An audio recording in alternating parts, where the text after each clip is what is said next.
Thank you. Thank you, everybody. I am thrilled to be here in the great state of Kentucky and the beautiful city of Louisville.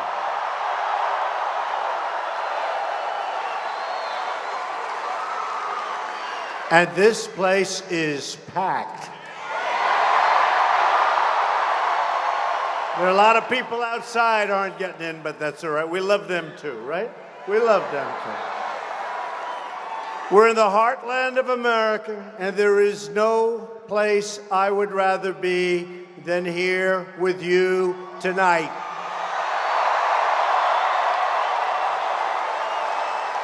Our first Republican president, Abraham Lincoln, was born right here in Kentucky.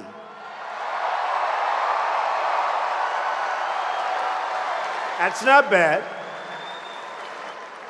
The legendary pioneer, Daniel Boone, helped settle the Kentucky frontier.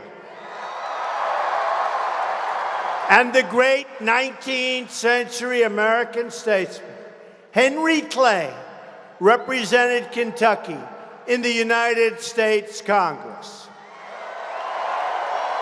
Henry Clay believed in what he called the American system and proposed tariffs to protect American industry and finance American infrastructure. I'm honored to be here today with many of your tremendous modern-day leaders.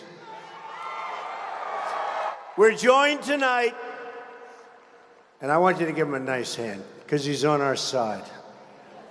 Got to take good care of our people, right? And he's got a lot of power for the people of Kentucky. By our Senate Majority Leader, Mitch McConnell. Where is he? Come here, Mitch. Thank you, Mitch. How are you doing, Mitch? Hey, Mitch, we gonna be okay? Everything good? That health care is looking good? Good, thanks, Mitch. And we're also very lucky to have in my cabinet our Secretary of Transportation, the wonderful Elaine Chao. Working with Secretary Chao, we're going to rebuild the crumbling infrastructure of the United States. It's time, right? It's time. It is time. After spending trillions and trillions of dollars overseas, it is indeed time. We are going to start taking care of our country.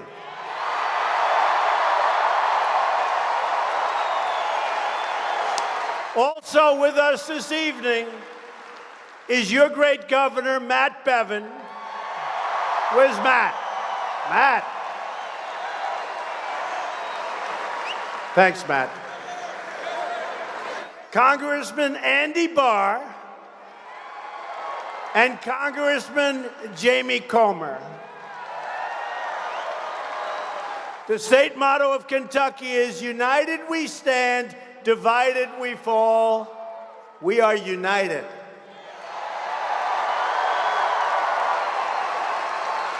Somebody from the fake media the other day asked me a question.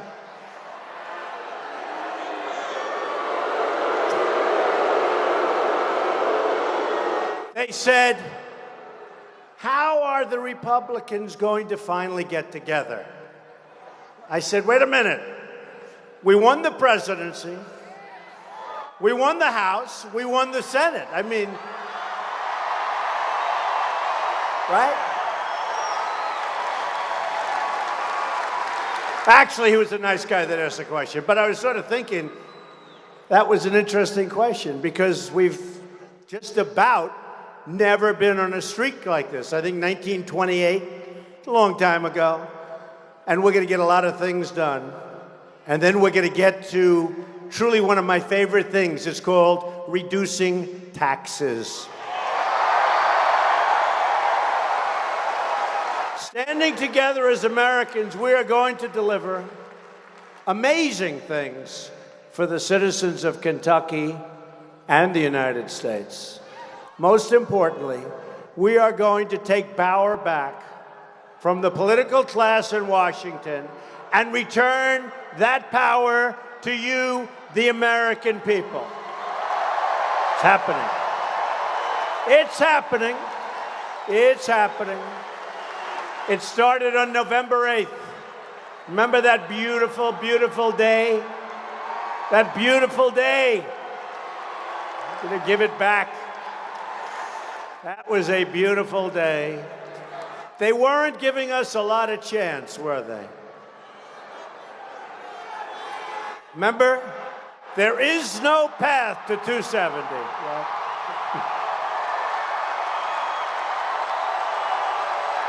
remember the line? And you know, for the Republicans, the Electoral College was very, very hard to win. Do you remember the famous line?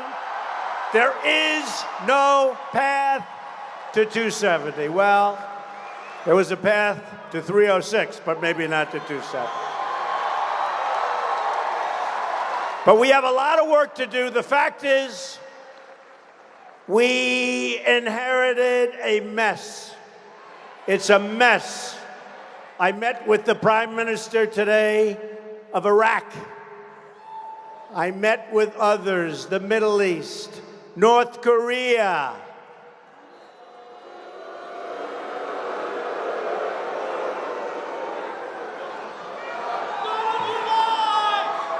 North Korea. I'll tell you what's happening there is disgraceful and not smart at all. So many different problems. And I'll tell you, you see what's happening with the economy. We've picked up $3 trillion in value, and our companies are bringing people back to work.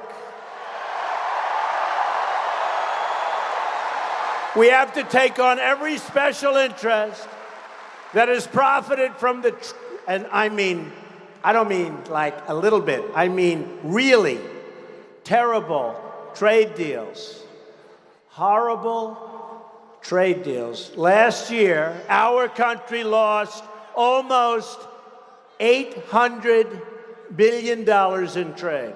Not going to happen anymore, folks. Not going to happen anymore. Uncontrolled immigration, you see what's going on there? That's happening quickly. Got a little problem with the courts not wanting to give us the decisions that should be given, but we're going to win it. And a financial system stacked against the American people.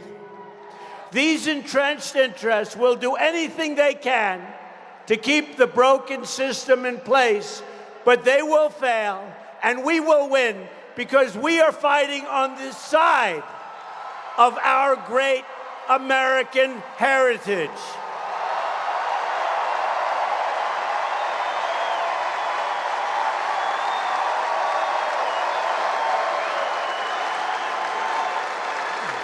This place is packed.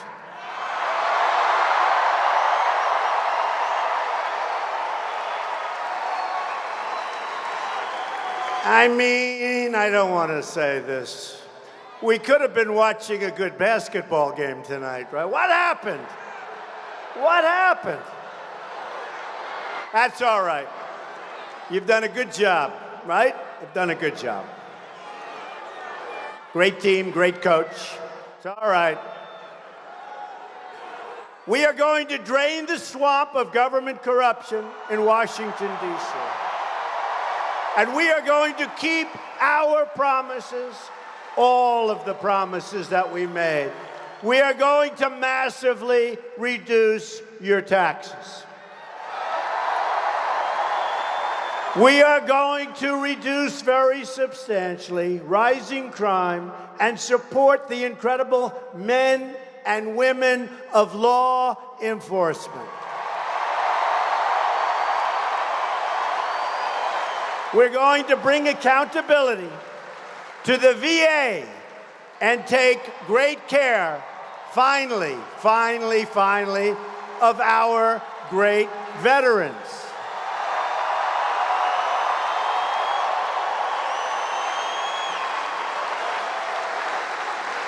And our secretary, you wouldn't believe it, because I still don't have my cabinet. They won't approve my cabinet. There is a lot of division and a lot of bad stuff going on in this country. But I'll tell you, David, we love David. David got approved 100-0. Can you believe it? Head of the VA, Secretary of the VA. And you watch what happens with the veterans. It's time we take care of our veterans. We are going to rebuild the United States military, finally.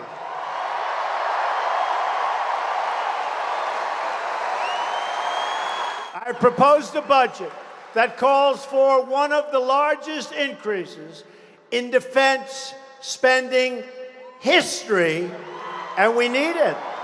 We need it. Got a lot of bad actors out there, folks, right? That's time also. And it's also jobs, because we're going to make this equipment right here in the USA. And we believe in 3 crucial words: peace through strength.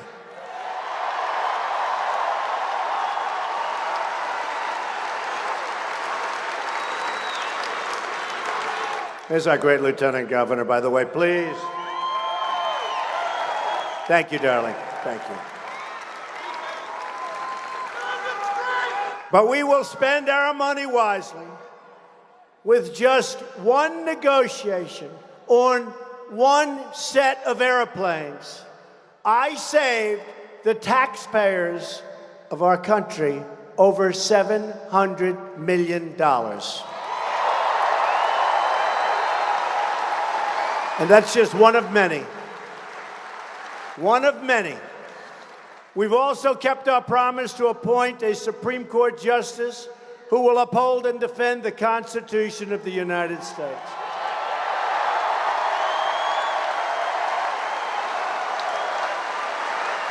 Judge Neil Gorsuch's hearing is now underway in the Senate, and I urge members of both parties to swiftly approve his nomination. He is an outstanding man from an outstanding family with an unbelievably wonderful wife.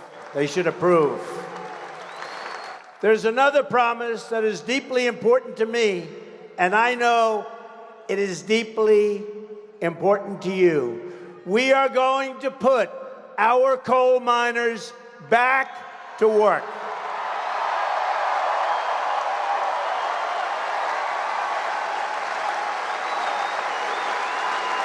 They have not been treated well, but they're going to be treated well now.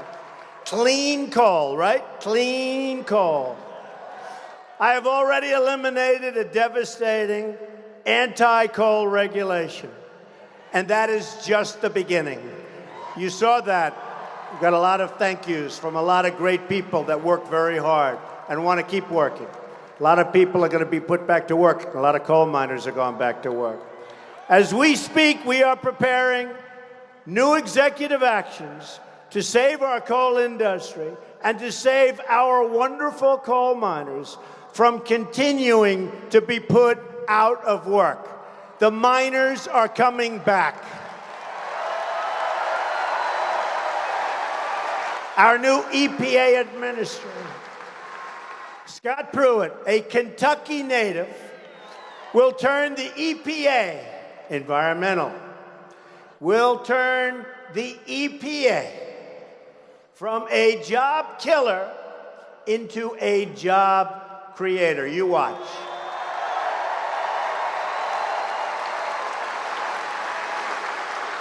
Since my inauguration, we've already added nearly 500,000 new jobs. And that's, believe me, just the beginning. Just the beginning. And I don't know, do you see those consumer confidence levels, Matt? They're through the roof. I don't even know. I think you're doing as well in Kentucky. But I know you don't like Obamacare, I know. Great guy. We're working to remove regulations on our auto industry so we can make more cars right here in America, including more cars in Kentucky.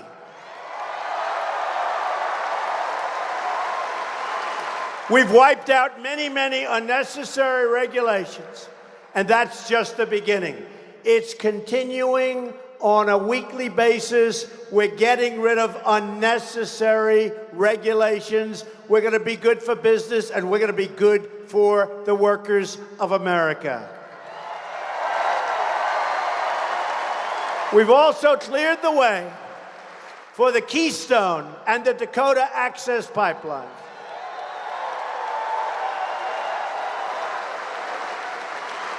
And as I was signing it, I said, where are they getting the steel? Where? And I said, you know what? If people want to build pipelines in the United States, they should use American steel, and they should build it and create it right here. That pipe is going to be manufactured right here.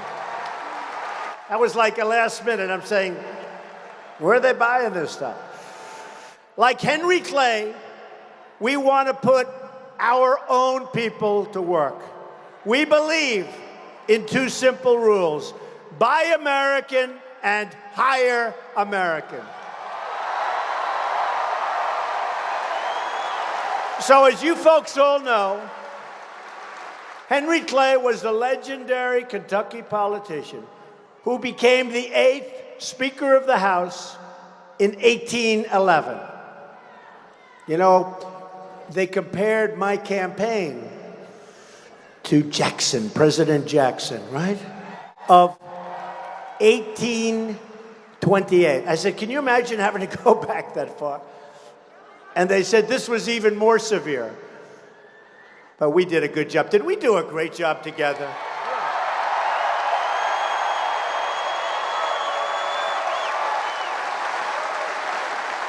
1828, that's a long time ago. Oh, boy. And he was a good president, right? He was a good president. Clay was a fierce advocate for American manufacturing. He wanted it badly. He said very strongly, free trade, which would throw wide open our ports to foreign production without duties, while theirs remain closed to us. That was his quote. He knew all the way back, early 1800s. Clay said that trade must be fair, equal, and reciprocal. Boom. He said fair, equal, and reciprocal. I'm talking about reciprocal trade. Reciprocal. I mentioned that the other day to a group in my office. We're going to be doing some trade deals as soon as we get the health care finished. Oh, I'm looking forward to these trade deals. They're the ones, there's going to be no ambiguity. But I use the word reciprocal. You know, Harley Davidson makes great motorcycles. They were in my office. And they came in. I said, how you doing? Great. How's business? Great. How do you do overseas? Well, it's tough. We have some countries that charge us a $100 import tax. I said 100%. Think of it. They want $100 on that 100%. So I said, how do you do? Not so well. It's tough. They have other countries that charge a lot. We want reciprocal. So if they're going to charge us 100%, we're going to charge them 100%. And you know what's going to happen? They're going to bring their 100% down to nothing like we charge. We can't allow that to happen. We can't allow that to happen. In explaining his American system, Clay argued that the sole object of the tariff is to tax the produce, and remember, to tax the produce of foreign industry with the view of promoting American industry. For too long, our government has abandoned the American system. Since NAFTA was approved in 1994, the worst trade deal ever made by any country, I think, in the world, America has lost nearly 1/3 of its manufacturing jobs. Do not worry. We are starting on NAFTA very soon. You know, I've only been there for, 52 days, right? Somebody said to me, when are you starting on NAFTA? I said, wait a minute, I did this. I've knocked out unbelievable numbers of regulations. We're negotiating much better deals, these terrible deals that were made. I've been here like 51 days. Give me a chance. I look forward. We're going to do something with NAFTA that you are going to be very, very impressed with. That's going to be an easy one, folks. That's going to be an easy one. Since China joined, it's another beauty, the World Trade Organization in 2001, the United States has lost many more than 60,000 factories. We sacrificed our own middle class to finance the growth of foreign countries. But those days, ladies and gentlemen of Kentucky, are over. Is that okay? Those days are over. It's crazy. You know what that is? Much more than 60,000 factories. You know what that is? It's like, I said, if you have a map, how do you put that many dots in the map, right? More than 60,000 factories, but they're all coming back. You see them coming back. You see car companies that we're going to build elsewhere, and now they're saying that because of Trump, we're going to build in Michigan, we're going to build in Ohio, we're going to build in Kentucky.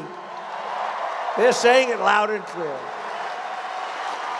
Because from now on, it's going to be America first. America first.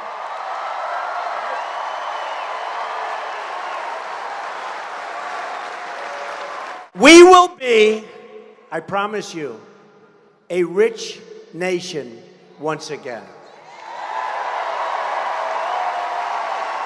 And we will do what we have to do, and we will not allow other countries to take advantage of us like they've been doing to a level that's hard to believe.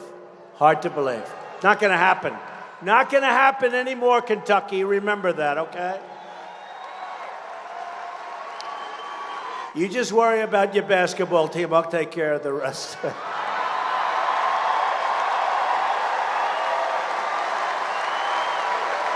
But to be a rich nation, we must also be a safe nation. That is why I am following through on my promise to secure, protect, and defend the borders of the United States.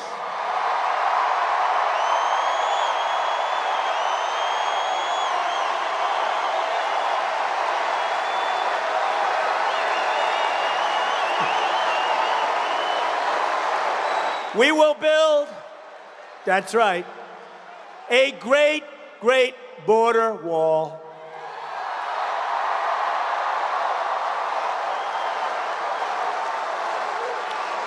And you know, it's already out to bid. You've probably been reading tremendous numbers of bidders. What does that mean when you have a lot of bidders? It means we're going to get it for the right price, okay? Believe me. And we will stop the drugs that are pouring into our country and poisoning our youth and plenty of others. To stop the drugs. A lot of them are coming in from the southern border.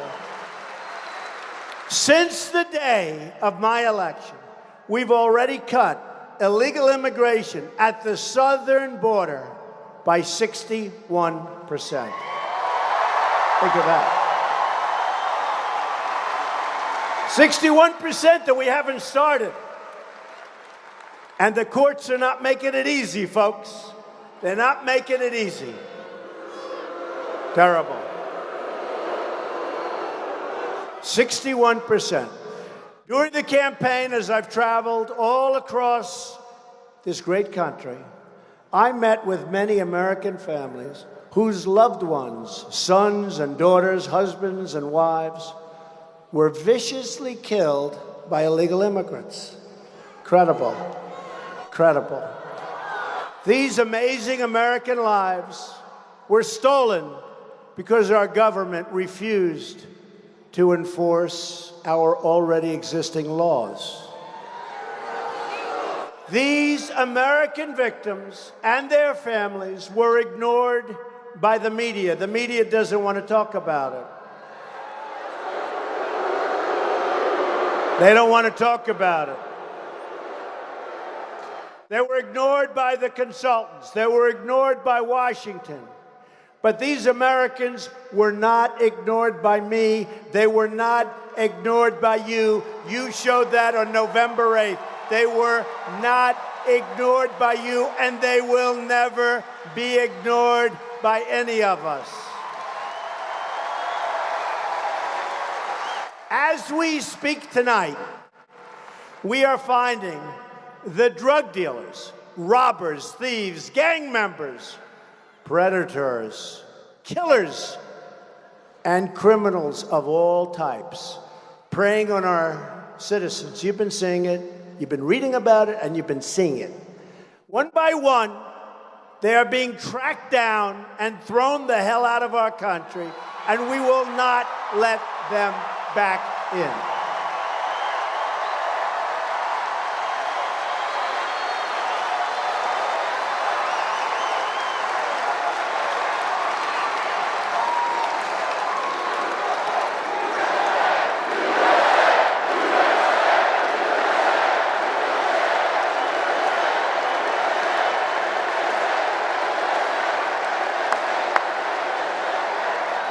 We are also working to protect our citizens from terrorism. We have seen the devastation at home from 9/11 to Boston to San Bernardino and many, many other places. We've seen attacks overseas in France, in Germany, in Belgium. It's time for intelligence and common sense to be used. The single best way to protect, and you have to do this, and to keep foreign terrorists from attacking our country is to keep these foreign terrorists from entering our country in the first place.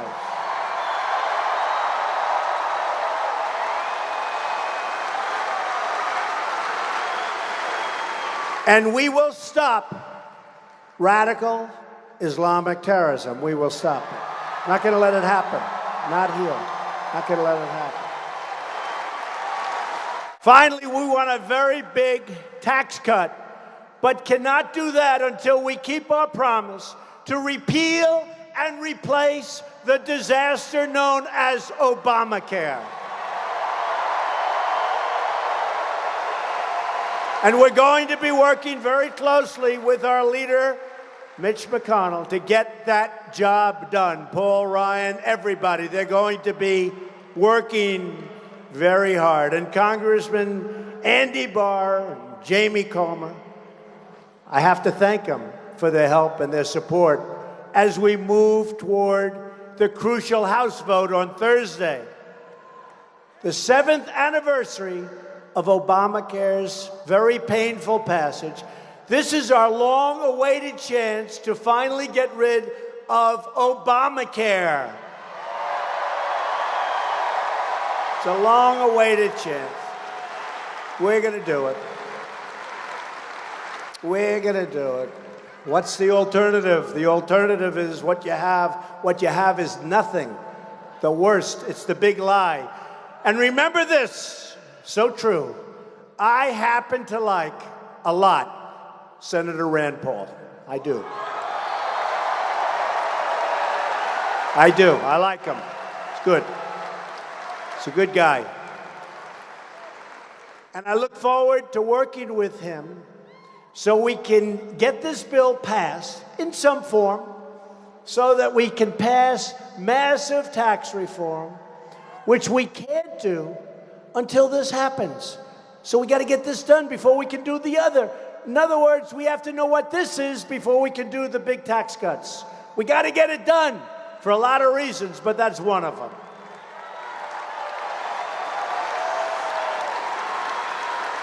And it's important to realize how we got to Obamacare in the first place. Back in 2009 and 2010, House and Senate Democrats forced through a 2,700-page health care bill that no one read and no one understood.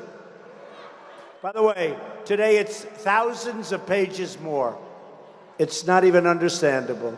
They ignored the public, they ignored the voters, and they jammed a massive, failed health care takeover right through Congress.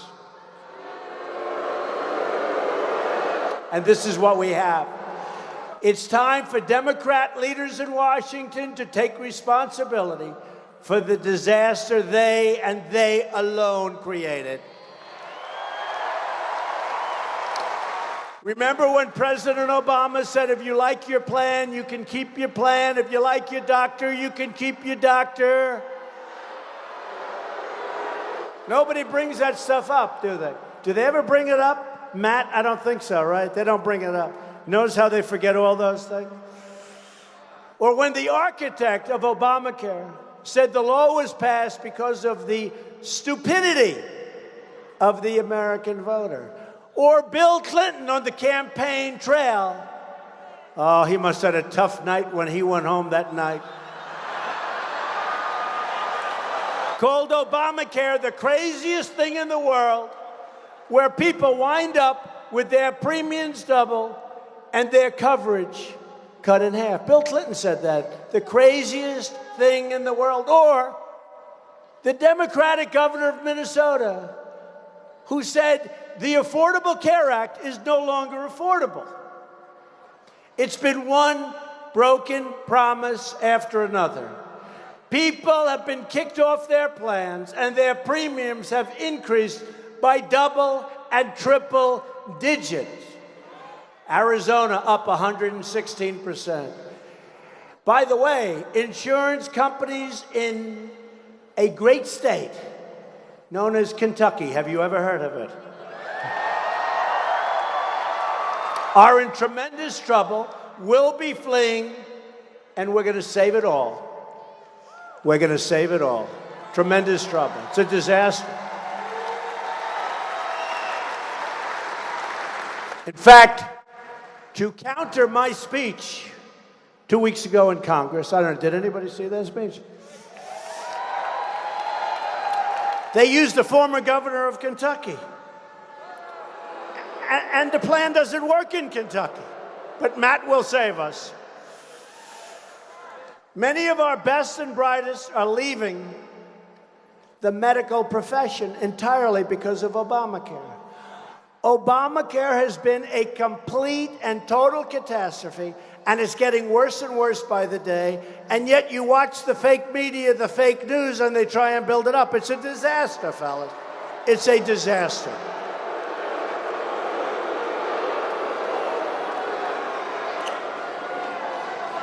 Boy, it'd be great if they told the truth about Obamacare. It would be so wonderful for the people of this country because it would just sail right through. Our plan would sail right through. 1/3 of the counties in the United States now have only one Obamacare insurer left. Some have none. And in your state, it's worse. In a recent interview, your governor, Matt Bevin, who's right here, so I better be careful, said that Obamacare was a disaster in Kentucky. Is that right? I'm quoting that so accurately. And it is. It's been an absolute disaster. Half of our counties only have a single provider right now. It's a financial disaster waiting to happen right here in your own state. Thursday is our chance to end Obamacare and the Obamacare catastrophe and begin delivering the reforms our people deserve. Big thing. Then we get to tax cuts. Big thing. And remember, we're going to negotiate, and it's going to go to the Senate and back and forth. The end result is going to be wonderful, and it's going to work great. Once this is done, we are also going to work on bringing down the cost of medicine by having a fair and competitive bidding process. Some people think that's just as important as health care. The cost of medicine in this country is outrageous, many times higher than in some countries in Europe and elsewhere. Why? Same pill, same manufacturer, identical, and it's many times higher in the United States. You know why? Campaign contributions, who knows?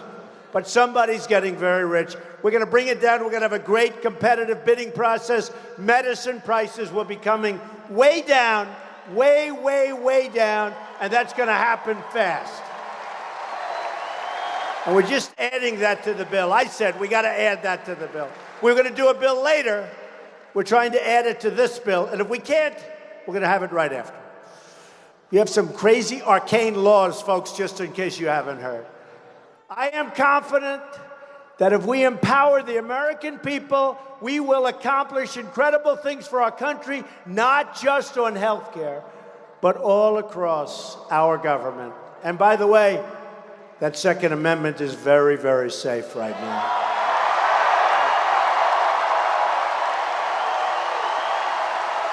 I promised. I said we're going to save the Second Amendment.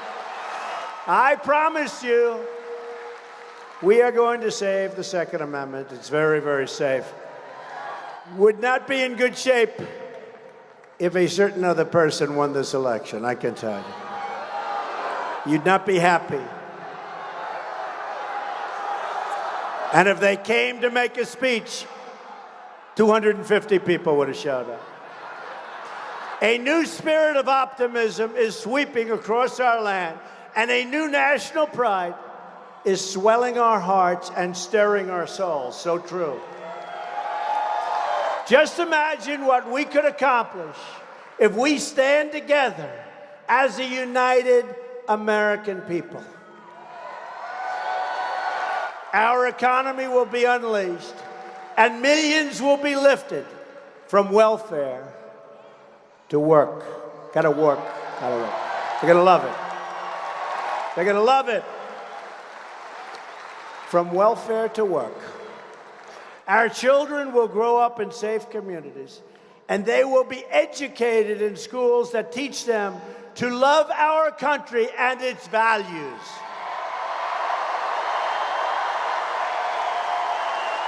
Our inner cities will find a rebirth of hope, safety, and opportunity. And you know, your San Francisco quarterback, I'm sure nobody ever heard of him.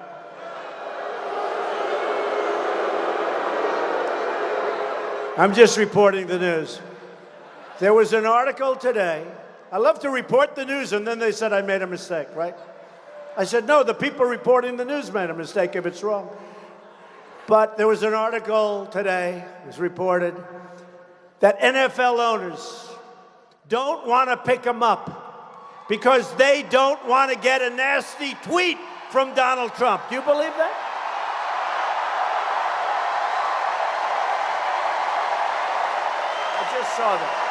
I just saw that. I said, if I remember that one, I'm going to report it to the people of Kentucky.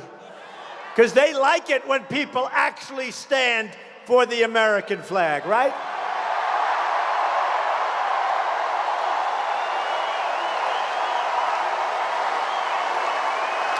Our struggling industries are going to be revitalized, and our dying factories will come roaring back to life. It's already happening. And in our dealings with other nations, we will find a new era of security, cooperation, and peace. And we won't be played for the fool, and we won't be played for the suckers any longer. This is the future that awaits us if we embrace our destiny as Americans, which we did. This was one of the greatest things, one of the biggest events ever to happen in our country. And we're going to make it even better than anybody ever thought possible. That's happening already. We are one people, and we share one faith. Whether we are black or brown or white, we all bleed the same red blood. We all salute the same great American flag. And we are all made by the same Almighty God.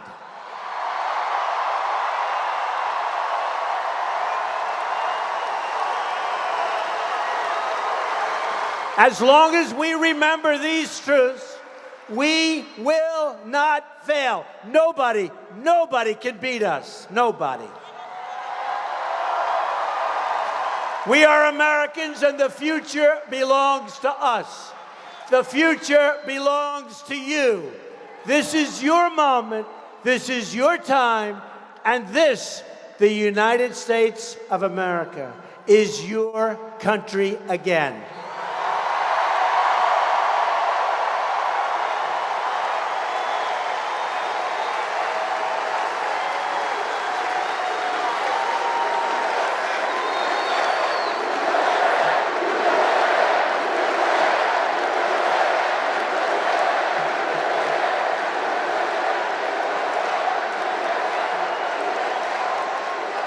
So with hope in our souls and patriotism in our hearts, let us now recite these words.